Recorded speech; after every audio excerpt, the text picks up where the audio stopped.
Bom, muito bom dia a todos e todas. Aqui quem fala é o Marcos Rachid. Eu sou um dos responsáveis pelo marketing na Sparexarco. Eu vou ser o moderador desse evento hoje. Hoje eu estou com o Clermont Rocha, ele que é especialista na área de laticínios. Pessoal, quem tiver interesse em receber um certificado de participação, eu peço para que responda a nossa pesquisa ao final desse evento, tá? A gente manda um certificado para vocês no e-mail em até 7 dias. E ao longo dessas semanas, né, do mês de junho e do mês de julho, a gente vai estar montando uma programação de webinários, tá? Eu peço para, caso vocês tenham algum problema com áudio, vídeo, que enviem para a gente aqui no campo de perguntas, tá?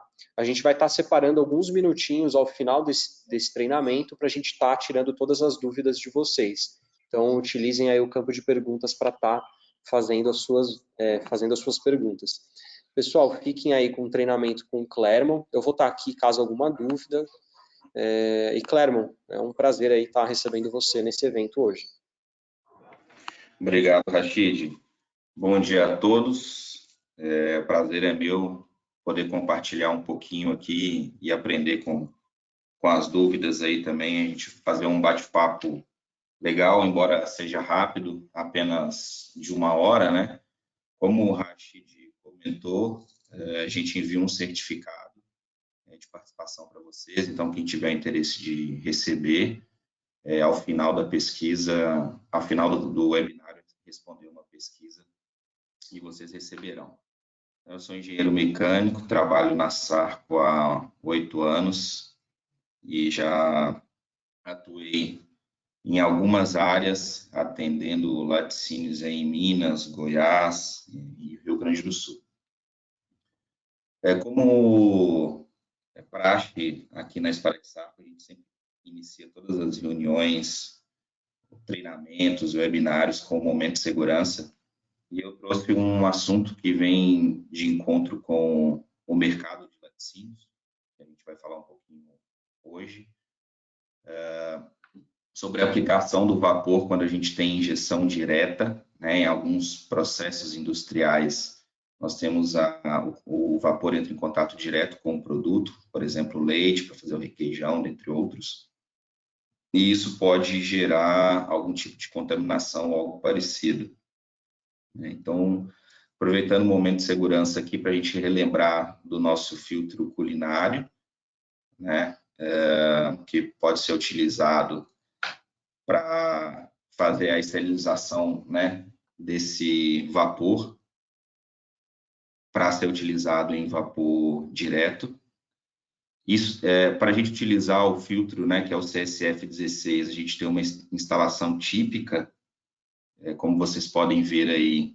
Além do filtro culinário, é indicado que a gente tenha um pré-filtro, né, um filtro Y convencional, para que a gente possa reter as impurezas que tenham partículas maiores, para a gente aumentar a vida útil do elemento filtrante do filtro culinário, um separador de umidade, para a gente retirar essas gotículas de água e evitar que eles causem erosão no elemento filtrante, né, com uma drenagem adequada, caso seja necessário reduzir pressão, a gente tem uma estação redutora, válvula de segurança, a questão do eliminador de ar e de quebra-vácuo também, a gente pode ter a formação de vácuo, né, internamente no filtro, um purgador bem adequado e dimensionado para ser instalado no filtro culinário, manômetros, para a gente identificar a queda de pressão nesse filtro culinário.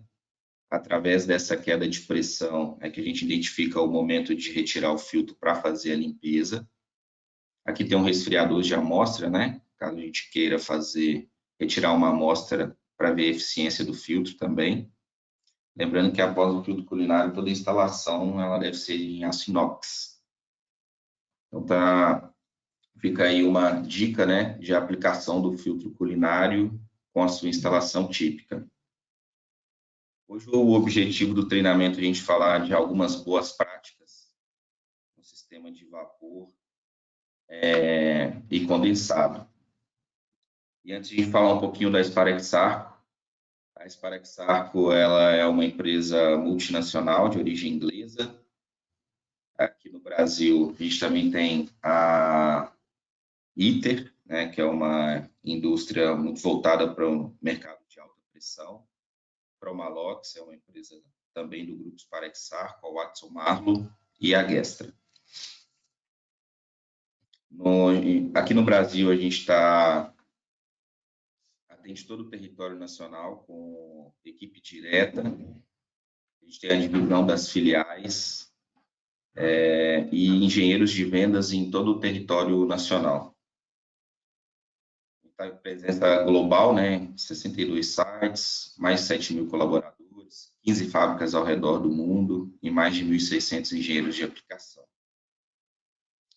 A Sarco é um fornecedor não só de produtos, como uma redutora, um purgador, uma válvula de controle, válvula de segurança. A gente fornece também sistemas turnkey, centrais de água quente, SIP, trocadores de calor, sistemas de bombeamento. A gente tem também uma assistência técnica. Tanto você pode pegar um produto e enviar para a Sparax-Sarco lá na fábrica, tem uma Astec, como também a gente tem mecânicos espalhados aí pelo Brasil para atender contratos. Fazemos também auditoria energética para fazer análise do seu sistema de vapor, análise dos purgadores, se eles estão funcionando bem, se a aplicação é correta, se tem algum vazamento ou represamento. Temos também uma agenda de treinamentos, que é bem interessante aí no Brasil inteiro, dos mais diversos, desde o curso de projeto de sistema de vapor, como também eficiência em laticínios e outras indústrias, frigoríficos e gerenciamento de projetos. Então, antes da gente iniciar falando sobre as boas práticas, a gente vai relembrar aqui rapidamente, né, o que é vapor. Basicamente, o vapor ele é água mais calor. Então, a gente tem um equipamento lá na nossa fábrica que é a caldeira, né, onde a gente injeta água, fornece calor e é gerado vapor. Na geração de vapor, a gente tem a fase líquida, a transformação de fase, para a gente ter o vapor. E esse gráfico aqui, ele traz as fases do vapor e o calor sensível, que é a energia que a gente cede para a fase líquida, né? Quando eu queimo lá o combustível, seja biomassa, lenha, gás natural, eu estou cedendo vapor, estou cedendo calor. Então, toda a quantidade de energia que a gente cede para a fase líquida, nós chamamos de calor sensível.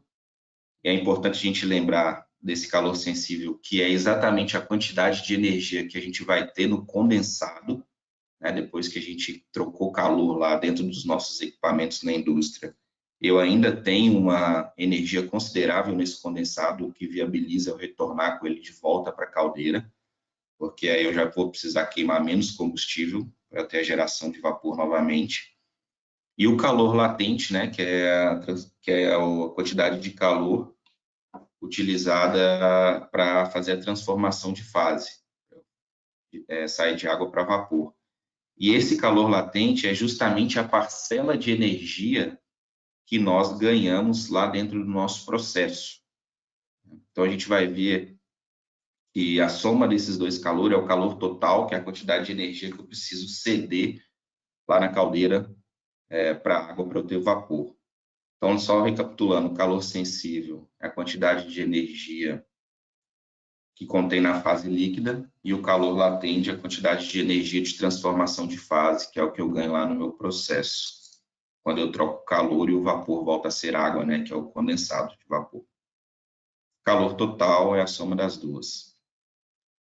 E aqui eu trouxe a tabela de vapor saturado, é só para a gente relembrar alguns conceitos. Como a gente pode ver aí na primeira coluna, né, que é a pressão relativa, que seria a pressão manométrica. Na segunda coluna, a pressão absoluta. Na terceira coluna, a temperatura. Então, a primeira observação que eu queria fazer é que a gente pode perceber que, à medida que eu aumento a pressão, a temperatura do vapor saturado ele aumenta também. Então, um vapor a 6 kg de pressão, ele vai ter uma temperatura de 164,2. Enquanto eu tenho um vapor a 3 kg a 142,9. Então, à medida que eu aumento a pressão do vapor, eu aumento a temperatura de saturação, a temperatura do vapor. E o volume específico, a gente pode ver que ele vai diminuindo, né? Então, à medida que eu aumento a pressão, eu diminuo o volume específico, que é o volume, né, que cada quilo de vapor ocupa. A gente pode perceber, por exemplo, que um vapor a 6 quilos, ele vai ter 0,27 metro cúbico, um quilo de vapor vai ocupar, enquanto a 1 quilo de pressão é 0,9. Então, é 3 vezes mais. E a gente vai entender um pouquinho mais à frente, lá na estação redutora, qual o impacto disso na velocidade das tubulações, a gente entender se o nosso dimensionamento das estações redutoras aí dos laticínios estão corretas, foi considerado esse aumento de volume específico. O calor sensível, né, é a quantidade de energia contida na fase líquida, e o calor total é a soma do calor sensível mais o latente, né, o calor latente da última coluna, que é a parcela de energia que a gente ganha quando a gente faz a troca térmica lá dentro do trocador de calor, dentro dos radiadores, quando eu faço a pasteurização do leite.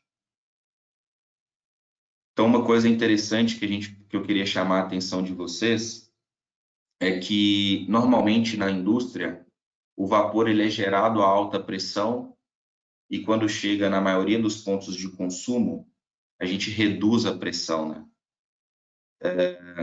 Em regras gerais, a gente pode verificar a questão do volume específico, e isso justifica o motivo pelo qual a gente gera vapor a alta pressão.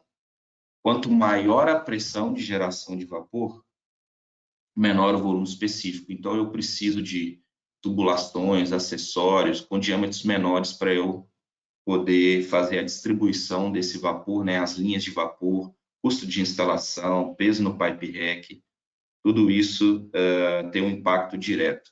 Então, normalmente é gerado vapor a alta pressão e aí se consome a baixa pressão, primeiro porque eu reduzo a pressão para que meu equipamento lá, né, por exemplo, um trocador de calor, ele tenha um menor esforço mecânico, mas vocês podem ver que na última coluna, que é a quantidade de energia que a gente ganha do vapor na transformação de fase de vapor para condensado, a gente aumenta essa parcela. Então, quando eu reduzo a pressão, eu tenho um ganho ali no calor latente. Então, fora um laticínio onde eu tenho secagem, né, para fazer leite em pó, as pressões são maiores em função da temperatura do ar que a gente precisa atingir, os processos eles trabalham com baixas pressões, aí 4, 3, 4, 5 quilos de pressão. E a caldeira gera 8, 10. Então, para a gente fazer o consumo do vapor a baixa pressão, a gente vai precisar de estações redutoras, que é o que a gente vai falar mais um pouquinho à frente. Então, aqui é uma ideia geral, né, do processo de laticínios. Em várias etapas, a gente tem a utilização de vapor, seja no aquecimento ou pasteurização, quando a gente vai fazer a secagem do leite em pó para aquecer o ar, dentre várias etapas do processo. A estação redutora, ela tem o objetivo de, como propriamente diz, reduzir a pressão do vapor. E aqui eu queria falar um pouquinho sobre uma estação redutora típica, né, ou ideal. Quais são os elementos ideais que a gente precisa ter numa estação redutora? Não só apenas, propriamente dito, a redutora em si, né, que é a válvula redutora de pressão. A gente pode ver ali na entrada da estação redutora, a gente tem o separador de umidade. Qual que é o objetivo desse separador de umidade? Todo esse vapor, ele vem ao longo da tubulação, ele vem perdendo ou cedendo calor para o ambiente, né? Às vezes está um dia chuvoso, um dia mais frio, mesmo que a tubulação é isolada, eu não tenho 100% desse isolamento, e pode acontecer, ou vai acontecer, talvez numa taxa maior ou menor, dependendo da qualidade do isolamento e do tempo, né, da temperatura ambiente, uma taxa de condensação maior ou menor. Então, todo esse condensado, ele é formado ao longo da linha, e junto do condensado a gente tem gotículas de água em suspensão também. Então, o separador de umidade, ele tem como objetivo, fundamento, retirar essas gotículas de água em suspensão e condensado que porventura possam vir, né? Então, a gente retira esse condensado ele basicamente ele já trocou, né, a energia aí ao longo da tubulação. E eu preciso ou quero, o ideal é que eu tenha um vapor de boa qualidade entrando lá no meu equipamento para fazer a troca térmica. Então, o separador de umidade, ele retira essas gotículas de água através de uma drenagem. Ali no fundo a gente pode perceber que ele tem um purgador termodinâmico e ele retira todo esse condensado, né, e joga lá para a linha de retorno de condensado do vapor. Normalmente volta para a caldeira. E eu garanto que, não só para toda a minha conjunto de válvulas aí, mas como para o meu equipamento, eu vou ter um vapor de boa qualidade. Além disso, é importante a gente lembrar que o vapor dentro da tubulação aí, ele vai estar entre 20 e 30 metros por segundo, às vezes um pouco mais até. Quando a gente está falando de 30 metros por segundo, isso dá mais do que 100 km por hora, né? Então, é uma velocidade muito alta. Se eu tiver gotículas de água suspensa deslocando na mesma velocidade do vapor, ele vai ele vai tender a ter um efeito de erosão na sede das válvulas, nos trocadores de calor, nas placas. Então, isso é negativo para o meu sistema, tanto em termos de eficiência, quanto em termos de, mecanicamente falando, né? Tenho perdas. Além disso, na estação redutora, essa parte, né, que eu retiro todo esse condensado, essa parte de energia que já foi trocada de calor com o ambiente, que é o que formou o condensado, é importante que a gente tenha ali manômetros antes e depois, para a gente ver a eficiência da redutora de pressão, né, como ela está trabalhando. Tenho bloqueios antes e depois da redutora de pressão, eventualmente, se for necessário fazer uma manutenção na redutora ou fazer uma limpeza de um filtro, eu faço ali o bloqueio. Filtro Y, né? O filtro Y justamente para a gente reter toda e qualquer impureza que possa vir, seja uma borra de solda, seja uma carepa de tubulação. A gente evita que isso chegue até a sede da válvula, para a gente aumentar a sua vida útil. A redutora propriamente dita, bypass, né? Algumas indústrias aí já não têm utilizado o bypass, porque estava meio que virando regra devido à falta de manutenção. Então, uma vez que deu problema, para o processo, faz uma devida manutenção na válvula e volta a operar. E a válvula de segurança, né, para garantir a integridade do equipamento que a gente está atendendo, ou um ou mais equipamentos que a gente está atendendo com a redutora de pressão. E aí vocês se lembram lá que a gente comentou, né, nos slides anteriores, sobre a questão do volume específico. Quando eu reduzo a pressão, eu aumento o volume específico. Então, se a gente pode verificar aí que após a redutora de pressão, eu tenho um aumento no diâmetro da tubulação, logo após a redutora de pressão. Como eu reduzo a pressão, meu volume específico aumenta, então, para eu manter a velocidade ideal, eu preciso aumentar o diâmetro da tubulação na saída. Isso quase que em 100% dos casos. Então, é importante que, logo após a redutora, eu já tenha um aumento da tubulação, inclusive a válvula de bloqueio, que vai ser instalada após a redutora, ela já seja, né, do tamanho da tubulação ideal, para a gente garantir ali a velocidade dentro das condições das boas práticas do sistema de vapor. Então, em resumo, o que a gente tem, né, na estação redutora é um separador de umidade, o objetivo de retirar esse condensado, né, gotículas de água, suspensão, e eu garantir que um vapor de boa qualidade vai atender o meu processo. Uma drenagem de separador de umidade bem dimensionada e com o purgador em bom funcionamento, né? O separador ele só faz a separação, mas quem elimina o condensado é o purgador termodinâmico. Então não adianta eu ter um separador de umidade e o purgador não em um bom funcionamento. Os manômetros para fazer essa verificação, bloqueios, né? Caso de fazer manutenção na entrada e na saída, e o bypass para a operação, né, em caso de manutenção da redutora de pressão. Então, o filtro Y a gente coloca antes da redutora, justamente para a gente retirar essas impurezas e sujeiras. E aí é muito importante fazer, né, a gente ter uma manutenção nos filtros Y, manutenção preventiva, sempre com frequência abrir o filtro, fazer a limpeza do elemento filtrante, verificar se é necessário fazer a troca do elemento filtrante. Qual é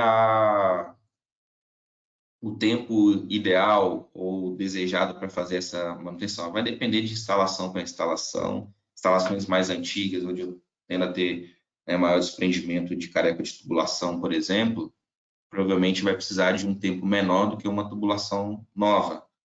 Então, o que a gente aconselha é abra uma vez e aí depois de 30 dias abre novamente. Caso esteja ainda com muita sujeira, a gente diminui esse tempo, ou caso o filtro esteja em boas condições, o elemento filtrante, aumente esse tempo. E a gente vai fazendo um controle dessa manutenção preventiva.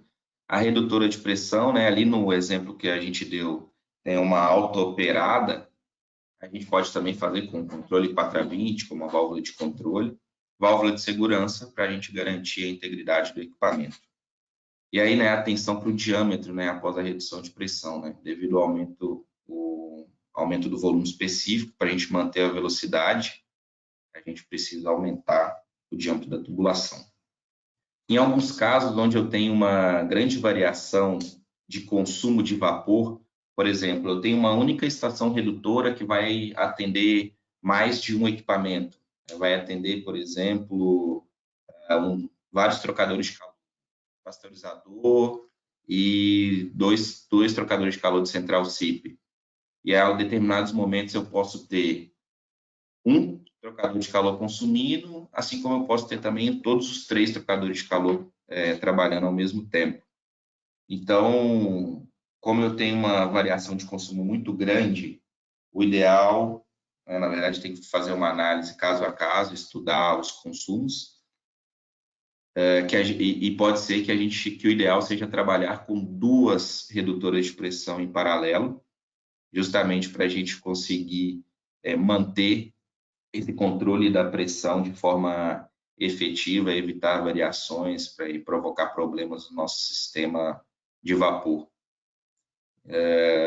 Normalmente dimensiona uma para uma condição de vazão mínima, onde vai trabalhar apenas uma redutora, e quando eu tiver mais de um equipamento ou uma vazão maior trabalhando, eu entro com uma segunda redutora suprindo essa vazão adicional de vapor. Em alguns casos também a gente pode trabalhar com redução em série, né? Às vezes o delta de pressão é muito alto, eu vou reduzir de 21 para 4.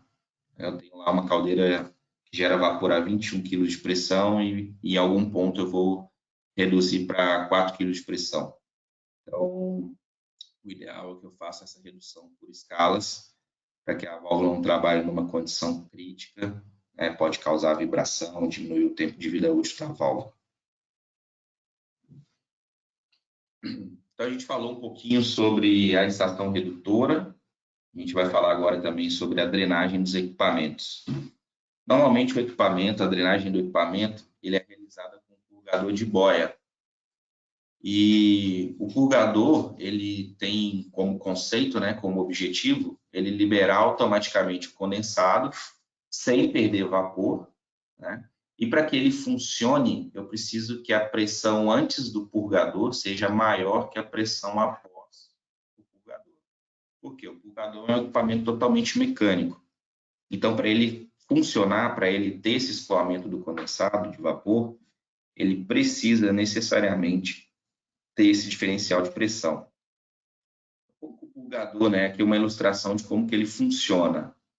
Vocês podem ver aí que eu tenho o corpo do purgador, eu tenho a esfera, né, que está em verde, eu tenho uma haste ali também em verde, e na ponta da haste eu tenho uma boia em verde, desculpa, a haste em verde, e na ponta da haste eu tenho uma esfera ali em cinza. E justamente essa esfera, à medida que chega condensado, eu tenho esse movimento da boia, a esfera desacopla ali da sede e faz a eliminação do condensado.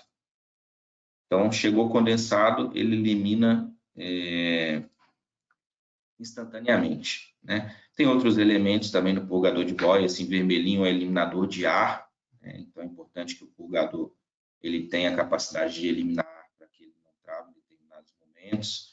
Alguns purgadores de boia também têm um acessório que é eliminador de vapor preso, dependendo da aplicação, se faz necessário também a utilização. Então, esse é o movimento, né, que o purgador de boia faz para trabalhar e eliminar o condensado que está sendo formado dentro do trocador de calor, dentro do radiador, dentro da serpentina. Então, eu tenho aplicação em vários tipos de equipamento. Aqui eu peguei a curva, né, de um purgador, de alguns purgadores de boia, para a gente entender qual é o impacto desse diferencial de pressão no purgador. Então, a gente pode ver aqui, nesse caso da última linha da parte superior, que é um FT14 de 1 polegada DN25. Então, o que a gente vê aqui? Que a curva de capacidade de vazão do purgador, à medida que eu aumento, né, o diferencial de pressão aqui no eixo X, eu aumento a capacidade de vazão do purgador no eixo Y. Então, esse purgador, se ele estiver trabalhando com um diferencial de pressão de meio quilo, ele vai dar aqui aproximadamente 500, 520 quilos por hora de vazão. Enquanto esse mesmo purgador, se eu tiver um diferencial de 3 quilos de pressão, ele já vai dar um pouco mais que 1.000 quilos por hora de vazão, que é o dobro, né, do que eu tenho aqui com meio quilo. E por que a gente está falando isso? Se a gente entender durante o nosso processo dentro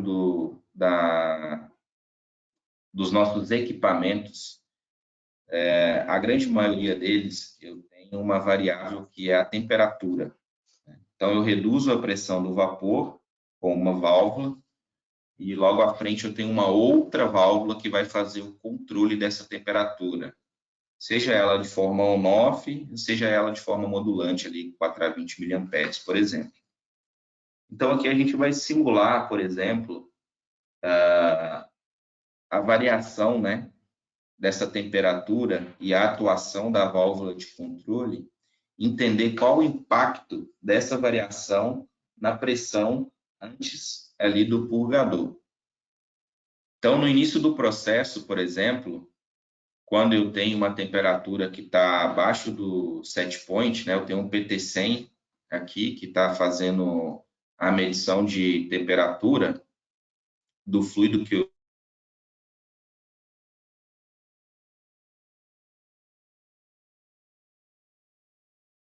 eu estou aquecendo. Ele manda sinal para o controlador, que eu coloquei ali de set point, e a temperatura que está sendo medida. Então, no início do processo, eu preciso aquecer esse fluido, a válvula de controle recebe o sinal aqui do controlador, ela abre praticamente 100%, então toda aquela pressão que eu tenho de vapor chegando aqui no meu sistema vai passar pela válvula de controle, né? Aqui vou ter uma perda de carga, uma queda de pressão, passa por dentro do meu trocador de calor, realiza aqui, né, a troca, de energia aquece o fluido secundário, e aí a pressão aqui, antes do meu purgador, ela tende a ser maior do que a pressão após o purgador. Lembrando que a pressão após o purgador, ela tende a ser uma pressão fixa, que basicamente vencer toda aquela perda de carga, coluna de condensado para retornar, seja para chegar até um tanque aberto para a atmosfera, onde eu vou ter uma bomba para retornar esse condensado para a caldeira, ou para a linha de retorno, que vai direto lá para a caldeira, onde eu tenho lá também um tanque de condensado, normalmente também aberto para a atmosfera. Então, eu tenho uma pressão aqui após o purgador, que ela tende a ser fixa. Então, digamos aqui, vamos exemplificar lá, eu reduzi naquela estação redutora, a gente viu ali um exemplo, de 10 para 4 quilos. E aqui eu tenho um sistema de trocador de calor, por exemplo, para uma central CIP.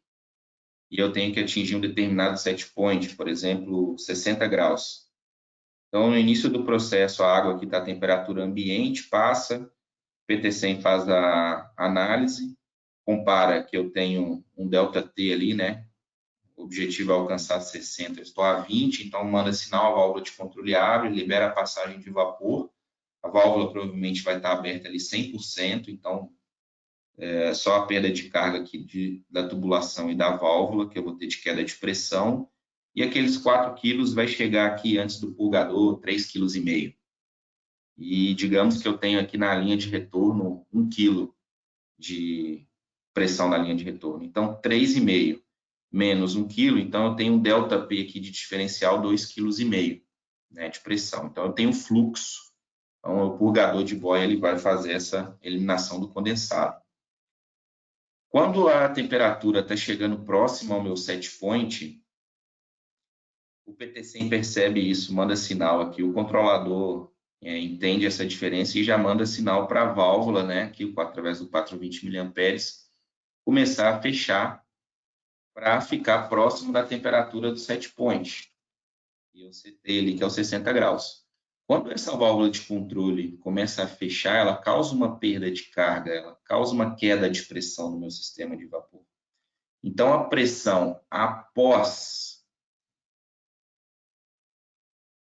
o meu sistema, ele tende a igualar a pressão após o purgador. Então, a pressão antes do purgador, ela tende a igualar a pressão após o purgador.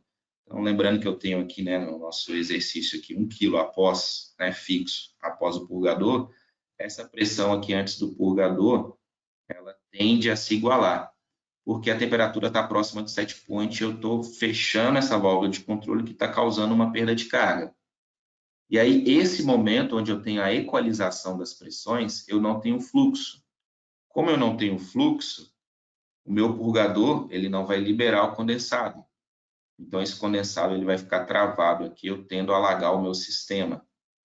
Quando eu tendo a alagar o meu sistema, a temperatura ela começa a cair. Mas antes disso, a válvula de controle, quando eu atinjo a temperatura do set point, a válvula de controle fecha. E aí, em determinados momentos, inclusive, eu posso ter P2, né, que seria 1 kg aqui, maior do que a pressão dentro do meu sistema. E nesse momento que eu tenho a válvula de controle aqui, por exemplo, fechada, essa temperatura do fluido que eu estou aquecendo, ele começa a cair. Então, o PT100 vai perceber e vai mandar novamente sinal lá para a válvula de controle abrir. Só que quando ela abre, o que acontece? Ela encontra toda essa água parada aqui dentro do meu equipamento, porque eu não estava tendo fluxo de condensado. E ela abre e injeta vapor aqui, que está com uma velocidade alta e pressão alta, que ela vai tender a abrir 100%, para eu ter o P1 novamente maior que P2. Só que, durante esse processo que enquanto esse condensado estava parado aqui dentro do meu trocador de calor, dentro da minha serpentina, ou dentro do radiador, vai acontecer ali golpes de ariete. E esses golpes é o que diminui a vida útil, é o que rompe solda, é o que faz com que as gachetas dos trocadores a placas, por exemplo, tenham uma vida útil menor e podem até levar a ter essa romper, né? Então, qual que é o objetivo aqui? O objetivo é a gente entender como a gente pode evitar esse problema e solucionar esse problema. Então, um dos pontos que a gente pode trabalhar é com a utilização do purgador de deslocamento positivo, também conhecido como purgobomba. Então, como que ele funciona? A ideia é eu substituir aquele purgador convencional, que é o de boia, para um sistema de purga de deslocamento positivo. Então, aqui é uma imagem de como ele funciona. Então, tem um condensado que vai entrar. Aqui eu tenho essa portinhola que vai trabalhar com uma retenção. O condensado entra dentro do corpo, né, do purga-bomba, né, conhecido, nosso modelo é o APT-14. Então, essa boia ela vai ficar flutuando aqui. Enquanto eu tiver pressão diferencial, né, que P1 for maior que P2, essa eliminação do condensado ela vai ser natural. Então, nesse momento, ele vai estar trabalhando como purgador, desde que a pressão montante, né, seja suficiente para vencer essa contrapressão, né, do meu sistema de retorno de condensado.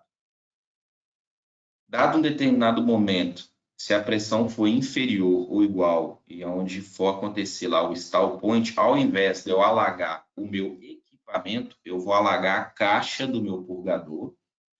O nível da boia ele vai subir, eu vou preencher todo esse corpo do purgador com condensado, e quando essa boia sobe, ela atinge um limite máximo superior, onde eu vou, através desse mecanismo aqui, acionar a injeção de vapor. Esse vapor ele vai pressurizar essa caixa e vai eliminar esse condensado.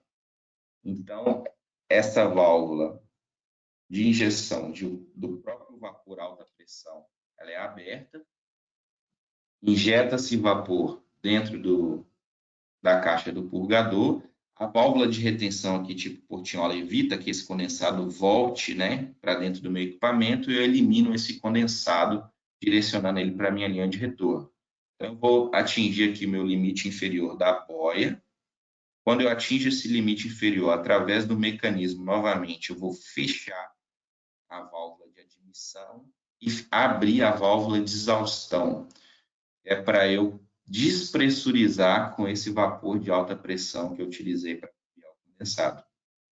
Então, uma vez que eu fiz esse ciclo e a boia desceu, atingiu o seu limite inferior, através do mecanismo eu fecho a válvula de admissão de vapor a alta pressão, tudo isso de forma mecânica e automática, e eu abro uma válvula de exaustão para aliviar esse vapor, para garantir que o condensado entre novamente e eu realize um novo ciclo, seja ele como purgador, quando tiver P1 maior que P2, ou seja ele como bomba, sendo necessário aqui eu utilizar a pressão do vapor alta, a pressão para fazer esse bombeamento do condensado. Então, esse tipo de equipamento ele pode ser aplicado em vários tipos de aplicações e equipamentos, como trocadores aquáticos, casco serpentina, drenagem de radiadores, serpentinas em tanques. E o objetivo é garantir que sempre eu alague o corpo do purgador de deslocamento positivo e nunca alague o meu sistema de troca térmica, para eu garantir que eu tenha um aumento de vida útil, que eu não rompa gacheta, que não aconteça golpes de ariete internamente do equipamento que eu utilizo para fazer o aquecimento. Aqui também um exemplo, né, dele utilizado em radiadores. Esse tipo de equipamento, que é o purgador de deslocamento positivo, ele é um equipamento utilizado para fazer o bombeamento, né, individual. Então, para cada trocador de calor, para cada serpentina, para cada radiador, eu preciso necessariamente utilizar um purgobomba, né, ou um purgador desse de deslocamento positivo. assim como é um purgador convencional. Então, ele substitui o uso do purgador convencional. Já o tá, aí, Clemon, mas eu tenho uma situação aqui onde eu tenho uma central PIP e um pasteurizador, eu consigo manter os meus purgadores convencionais e utilizar um sistema de bombeamento onde eu consiga coletar todos os condensados de todos esses equipamentos e bombear, sim. Então, a gente tem um sistema de bombeamento, que eu vou explicar justamente o funcionamento das bombas agora e algumas aplicações dentro da indústria de laticínios. Então, eu tenho a bomba, ela também tem um mecanismo, algo bem parecido com o purgador de deslocamento positivo. Então, eu tenho aqui válvulas de retenções na entrada e na saída da bomba, um mecanismo, a boia e a válvula de admissão e exaustão de vapor. Então, aqui eu tenho o condensado sendo admitido. Nesse caso, o condensado ele já passou pelo purgador de boia, então a bomba ela é utilizada em série com o purgador de boia. Em alguns casos, eu posso utilizar a bomba antes, se for circuito fechado, e aí seria uma utilização individual para cada equipamento. Ou eu também posso utilizar o sistema de bombeamento após o purgador de boia. Aí sim eu tenho a opção de direcionar mais de um equipamento para o meu coletor e fazer o bombeamento do condensado. Então, do mesmo modo lá que acontece no purgador de deslocamento positivo, essa boia, ela vai, através de um mecanismo, ela atinge o seu limite máximo superior, onde eu tenho uma admissão aqui de vapor ou ar comprimido, né? Se for um circuito aberto, posso utilizar ar comprimido também. E aí eu vou pressurizar todo esse sistema, essa válvula de retenção impede que esse condensado retorne para dentro do equipamento e essa válvula de retenção faz com que esse condensado seja eliminado e depois ele impeça que ele volte para dentro da bomba de novo. Então, é muito importante que as retenções sejam retenções próprias e sejam instaladas na posição correta para o bom funcionamento do sistema de bombeamento com o uso dessa bomba. Então, uma vez que eu recalquei o condensado, essa boia ela vai atingir o seu limite inferior novamente, fechando a válvula de admissão de vapor ou ar comprimido e abrindo aqui a válvula de exaustão, onde eu alivio e eu inicio o processo aqui novamente. Então, como que é uma instalação típica, né, de um sistema de bombeamento? Então, após a instalação do purgador de boia, né, vamos imaginar que a gente tem lá um sistema de central SIP, por exemplo, com 2 trocadores de calor, mais um pasteurizador. Após o purgador de boia, a gente interrompe essa tubulação que está ligado direto, que vai lá para o retorno da caldeira, onde eu tenho a tubulação pressurizada. Eu direciono esse condensado para esse coletor.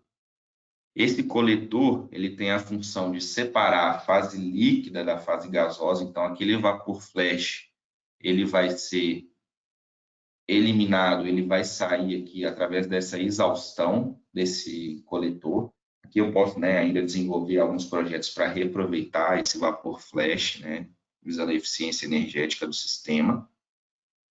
Nesse coletor eu vou ter aqui uma entrada, né, uma tubulação no fundo, onde direciona para o sistema de bombeamento, né, para a bomba propriamente dita. Normalmente eu tenho aqui um filtro Y, né, justamente para evitar que alguma impureza entre na bomba ou que chegue até as retenções e trave essas retenções. Um sistema de bloqueio, caso eu precise fazer manutenção, principalmente quando eu tenho mais de uma bomba trabalhando em paralelo, né, dependendo da capacidade da vazão que eu preciso para o sistema. Então, para eu individualizar, caso seja necessário fazer manutenção em uma das bombas. as retenções antes e depois do sistema de bombeamento, e uma válvula de bloqueio também para isolar aqui com a linha de retorno de condensado. Lembrando que essa alimentação ela pode ser feita com vapor ou com ar comprimido, e é sempre importante que, em ambos os casos, esse vapor e ar comprimido ele seja de boa qualidade, né? Principalmente quando for vapor, que eu tenho aqui um sistema para retirar esse condensado que vem da linha, garantir que um vapor de boa qualidade, né, sem gotículas de água e suspensão, entre para dentro da bomba e possa causar uma manutenção ou uma falha, por exemplo, na válvula de admissão de vapor, fazendo com que ela não vede no momento da exaustão do sistema. Então, esse é um desenho de um sistema de bombeamento com aplicação da bomba mecânica, utilizado em sequência do purgador de boia convencional. Já o equipamento anterior, que é o purgador de deslocamento positivo, em um mesmo equipamento, eu posso utilizar ele, ter ele trabalhando tanto quanto purgador, tanto quanto boia. Purgador de boia quanto sistema de bombeamento. Ok? Acho que eu gostaria de ver se o pessoal tem alguma dúvida, algum comentário, alguma pergunta aí sobre. Legal, Clermont. A gente tem algumas dúvidas, sim. A princípio, a gente tem uma dúvida aqui do Pedro Henrique.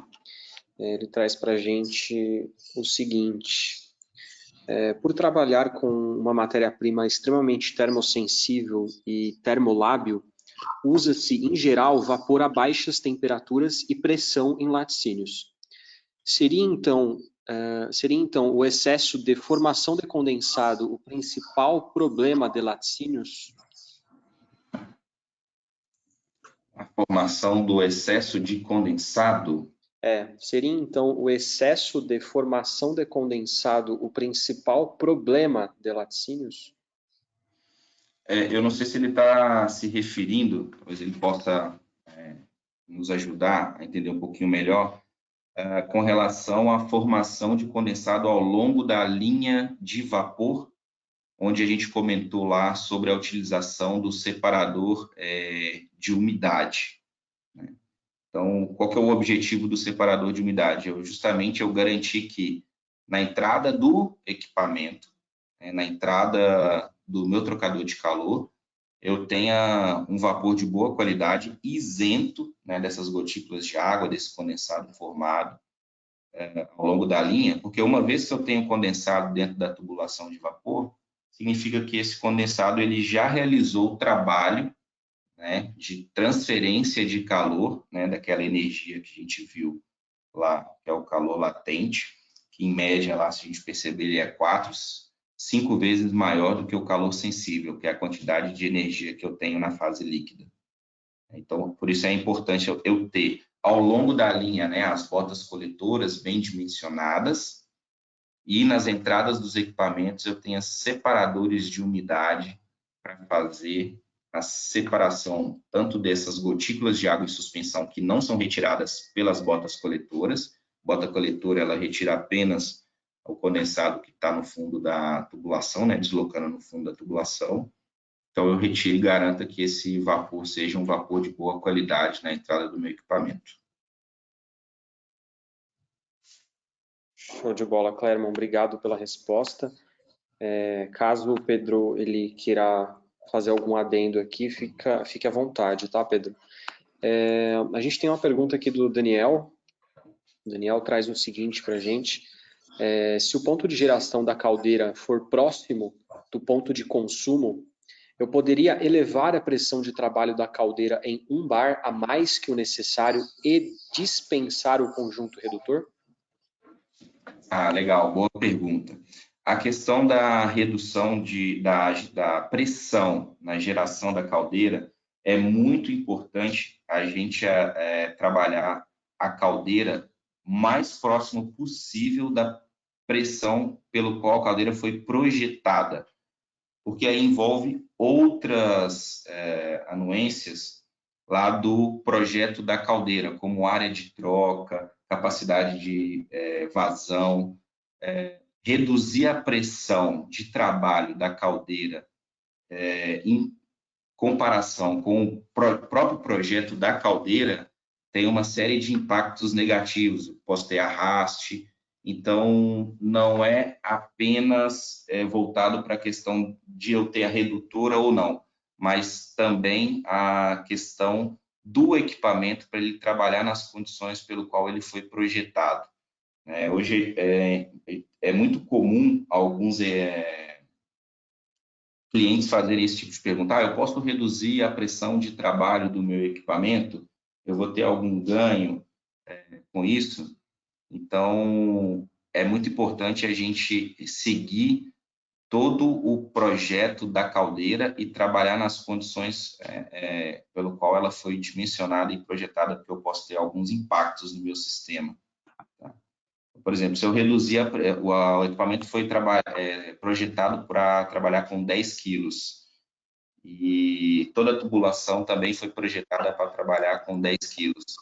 À medida que eu reduzo essa pressão, eu vou ter problema de arraste, a minha tubulação já não vai estar bem dimensionada, eu vou ter um aumento de velocidade, então eu tenho aumento de arraste da caldeira, que pode acontecer, junto com o aumento de velocidade. Então, o impacto de um golpe de ariete, por exemplo, ele vai aumentar exponencialmente, podemos levar a ter problemas mecânicos nos equipamentos.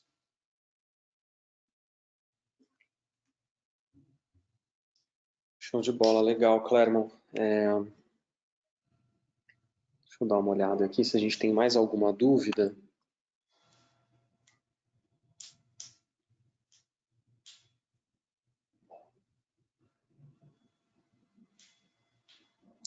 Por enquanto é isso, Clermont. Eu até mandei uma mensagem aqui no chat para o pessoal, caso alguém tenha mais alguma dúvida, se quiser fazer, a gente pode já estar respondendo. Você tem mais alguns slides, Clermont? Como é que tá? Não, só vou finalizar aqui sobre os benefícios, né, da correta aplicação aí do sistema de controle de pressão e temperatura, né, a questão da segurança operacional, também da economia do vapor, a estabilidade, né, precisão e estabilidade no controle, né, garantindo excelente desempenho e qualidade do produto final, o controle do processo à distância, desde que eu tenha um sistema trabalhando, por exemplo, com válvulas 4A20, eu posso interligar isso ao sistema do cliente. Eu consigo, permite também antecipar, né, as variações do processo ao longo do tempo, realizar esses ajustes finos, eliminar contaminações, né, desde que eu garanta ali o controle fino, como o colega aí comentou. A indústria de laticínios, ela trabalha com, como eu posso dizer, com pequena, possibilita, é um fluido que permite pequenas variações, né, de temperatura, onde eu posso perder, por exemplo, produção, ou até mesmo ter problema de contaminação. Atendimento a legislações, né, a própria pasteurização, ela tem uma legislação, temperatura determinada, tempo de exposição a essa temperatura, e a questão também do aumento da produtividade. E o convite que eu queria deixar, assim, caso alguém tenha alguma aplicação ou alguma dúvida, ou alguma dificuldade em algum controle de pressão, em temperatura, em algum processo, pode me ligar, me passa um WhatsApp, vamos tentar entender um pouco melhor por que isso pode estar acontecendo, o que está levando a isso, se é o sistema de vapor, se é o trocador de calor em si, por que esse processo está variando. E aí a gente faz uma análise de cenário e tentar ajudá-los aí a encontrar uma melhor solução para a aplicação do sistema. Clermont, a gente tem mais uma pergunta do Wilson. Utilizar purgador termodinâmico em linha é fundamental? Muito boa pergunta. O purgador termodinâmico, né? A gente falou que só sobre o purgador de boia, que o nosso tempo é reduzido e a gente focou nas aplicações em equipamentos. O purgador termodinâmico ele é indicado para fazer drenagem de linha, né? A drenagem das linhas de distribuição.